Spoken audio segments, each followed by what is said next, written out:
L'autre grand titre de ce samedi, c'est cet événement à EDF. Après 17 années de travaux et 12 ans de retard, l'EPR de Flamanville, réacteur nucléaire de nouvelle génération, a été raccordé au réseau électrique national.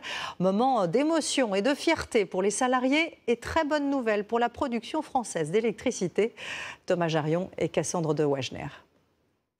Il est 11h48.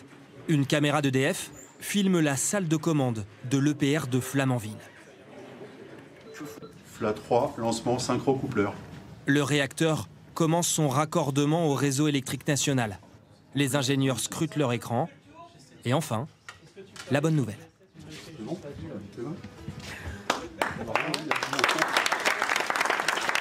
Ça y est, l'EPR de Flamanville est raccordé au réseau.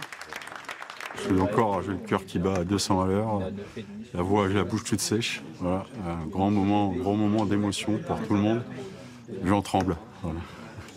Le soulagement après des années de retard et de contretemps. Pour l'instant, ce réacteur nouvelle génération ne va fonctionner qu'à 20% de ses capacités. Il y a des milliers d'essais à réaliser, des milliers de paramètres à vérifier.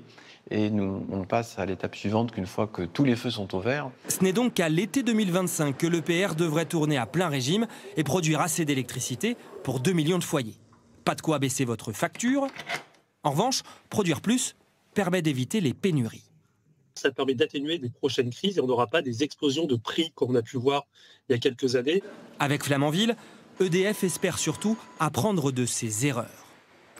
Car ce nouveau réacteur, c'est l'histoire d'un chantier maudit. 17 ans de travaux, 12 ans de retard, un budget multiplié par 6, des pannes, des mauvais choix. L'exemple à ne pas suivre pour les prochains réacteurs appelés EPR2, censés répondre à notre besoin croissant d'électricité. Les EPR2, normalement, prennent en compte le retour d'expérience des problématiques de Flamanville pour construire mieux et plus vite. Construire plus simple aussi. Un exemple. Il y a, tenez-vous bien, 13 309 références de robinet sur l'EPR. Sur l'EPR2, il n'y en aura que 571. Résultat, EDF espère construire leur nouveau réacteur en moins de 6 ans et pour 2 fois moins cher.